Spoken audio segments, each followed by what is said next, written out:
ये दोनों ही पार्टीज इतनी बेशरम है कि इनमें से कोई नहीं चाहता कि भाई बीजेपी तो इतनी अच्छी पार्टी है, इतनी क्लीन लोगों की पार्टी है कि ये तो कभी करप्शन कर ही नहीं सकते। 2024 के इलेक्शन में पावर में आ भी जाता है तो ये बीजेपी और एनडीए पार्टीज को उसी तरह से रुलाने वाले हैं। अब यहाँ पर भी बीजेपी के लोग बैठे हुए हैं। अब ये वाली जो एजेंसी है ये भी कितनी ज्यादा इंडिपेंडेंट है, आप इसका आइडिया वहीं से ही लगा सकते हैं। तो देश की सबसे ज्यादा करप्ट पार्टी, जिस पार्टी ने करप्शन के सारे रिकॉर्ड तोड़ दिए हैं, मैं और किसी पार्टी की बात नहीं कर रहा। आजकल हमारे देश की जो इन्वेस्टिगेशन एजेंसीज है जैसे कि ईडी या फिर सीबीआई, ये काफी ज्यादा लाइमलाइट बटोर रही है।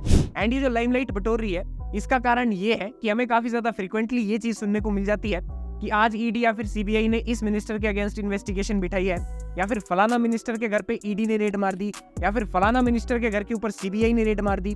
और कुछ केसेस में तो ऐसा हुआ है कि हमारी कंट्री की जो स्टेट्स है उनके सिटिंग सीएम्स को भी ईडी या फिर सीबीआई अरेस्ट करके लेकर गई है। जैसे कि मोस्ट रिसेंटली अभी हमने केस देखा अरविंद केजरीवाल का, जो कि दिल्ली के सीएम है एंड आम आदमी पार्टी से आते हैं। इनको ईडी ने लिक्वर स्कैम के चलते अरेस्ट कर दिया। एंड हेमंत सोरेन जो कि झारखंड के सीएम थे, जो कि जेएमएम पार्टी से आते थे, यानी कि झारखंड मुक्ति मोर्चा पार्टी से आते थे, उनको भी ईडी ने मनी लॉन्ड्रिंग के केस में अरेस्ट कर दिया। एंड अभी सीबीआई ने भी तृणमूल कांग्रेस रूल्ड वेस्ट बंगाल में रेड्स कंडक्ट की है, जिसमें टीएमसी के 2 लीडर्स देवव्रता पांडा और नंदादुलाल मैती के घर को शिकार बनाया है। तो क्या ये जो ईडी और सीबीआई है इनको सेंट्रल गवर्नमेंट कंट्रोल कर सकती है या फिर नहीं कर सकती है?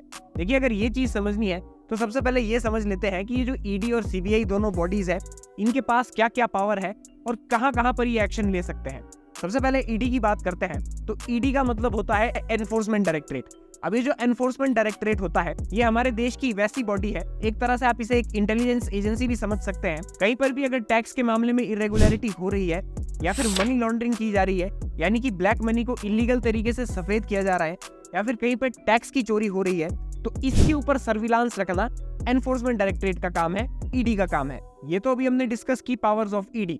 अब चलिए डिस्कस करते हैं कि सीबीआई का क्या रोल रहता है और सीबीआई के पास कौन कौन सी पावर्स होती है। देखिए, जो सीबीआई यानी कि सेंट्रल ब्यूरो ऑफ इन्वेस्टिगेशन होता है, ये तब एक्ट करता है जब कोई बहुत ज्यादा हाई प्रोफाइल का केस होता है, या फिर कोई बड़े लेवल का स्कैम या फिर स्कैंडल होता है, या फिर कोई बहुत बड़े लेवल की मनी लॉन्ड्रिंग होती है, या फिर जब पुलिस सही से अपना काम नहीं करती तब भी सीबीआई एक्ट करती है। जैसे कि अभी हमने रिसेंटली वेस्ट बंगाल के केस में देखा, जब संदेश खाली में वायलेंस हुई थी, तब जब वहां की पुलिस सही से अपना काम नहीं कर पा रही थी तो वहां का जो हाई कोर्ट था उसने सीबीआई को ये वाला केस सौंप दिया था। तो देखिए, जैसा हमने रिसेंटली देखा कि किस तरह से दिल्ली के सीएम अरविंद केजरीवाल को ईडी अरेस्ट करके ले जाती है, या फिर हेमंत सोरेन को ईडी अरेस्ट करके लेके जाती है, या फिर और भी कई सारे जो लीडर्स है जिनके ऊपर ईडी या फिर सीबीआई ने इन्वेस्टिगेशन बिठा रखी है, ये सारे ऑपोजिशन के ही लीडर्स हैं।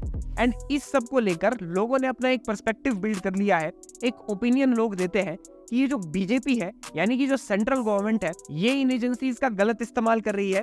ऑपोजिशन के जितने भी स्ट्रॉन्ग लीडर्स हैं उनको ईडी या फिर सीबीआई के केस में फंसाकर अपने जो लोकसभा इलेक्शंस है उसका रास्ता साफ कर रही है। तो इसके काउंटर में कुछ लोग ये कहते हैं कि क्योंकि उन मिनिस्टर्स या फिर उन नेताओं के अगेंस्ट इन एजेंसीज को प्रूफ्स मिले हैं, इसलिए तो उन्हें अंदर कर पा रही है, क्योंकि बिना प्रूफ्स के तो ईडी और सीबीआई भी किसी को अंदर नहीं कर सकती। और रही बात ये कि केजरीवाल और हेमंत सोरेन को जब बेल नहीं मिली थी, तो ये सारी जो चीजें हैं ये ईडी, सीबीआई या फिर बीजेपी के हाथ में थोड़ी ना है।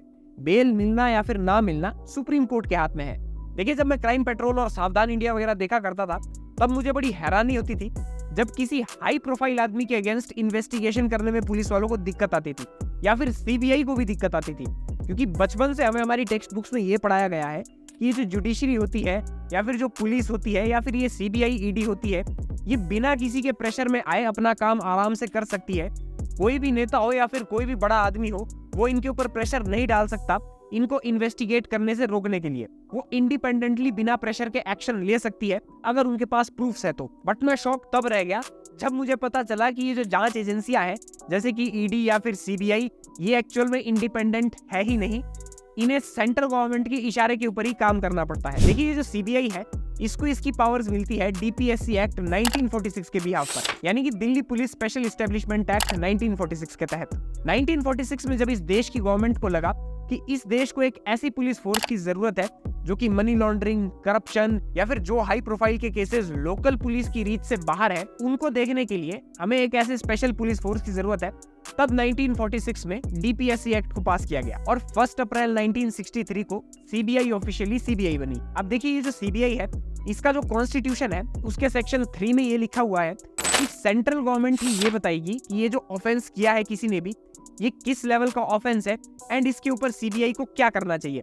एंड अगर किसी के भी अगेंस्ट सीबीआई को करप्शन के मामले में एक्शन लेना है तो उसके लिए सेंट्रल गवर्नमेंट को पूछना पड़ेगा। वैसे तो देखिए, अगर सीबीआई को किसी भी स्टेट में इंक्वायरी करनी है तो उसके लिए उन्हें स्टेट गवर्नमेंट से कंसेंट लेना पड़ता है।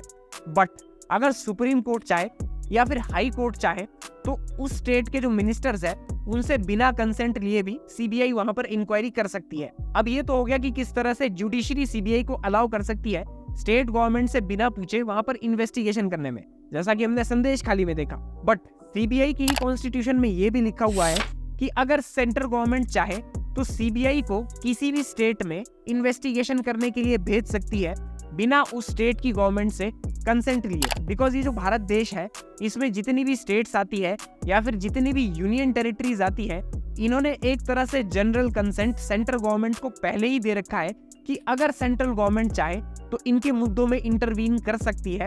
एंड इस तरह से जो सेंट्रल गवर्नमेंट है वो स्टेट गवर्नमेंट से बिना पूछे भी सीबीआई को काम पर लगा सकती है। एंड अगर कोई करप्शन के मामले में एक्यूज्ड है और उसके ऊपर सीबीआई को एक्शन लेना है तो सीबीआई उसके ऊपर तब तक एक्शन नहीं ले सकती जब तक सेंट्रल गवर्नमेंट ना कह दे कि हाँ आप इसके ऊपर एक्शन ले लो। तो सबसे बड़ी दिक्कत यह है कि सारी परमिशन देने वाले जो लोग हैं ये ऑलरेडी पावर में होते हैं। प्रिवेंशन ऑफ करप्शन एक्ट में सेक्शन 17A अमेंड कर दिया, जिसके बाद सीबीआई बिना सरकार की परमिशन के किसी भी पब्लिक सर्वेंट की जांच नहीं कर सकती। अब आपको थोड़ा बहुत समझ में आने लगा होगा कि क्यों सिर्फ और सिर्फ ऑपोजिशन के ही जो लीडर्स है उनके ऊपर सीबीआई रेड्स डालती है। देखिए, जब यूपी की गवर्नमेंट थी तब इस सीबीआई को कांग्रेस ब्यूरो ऑफ इन्वेस्टिगेशन कहा जाता था।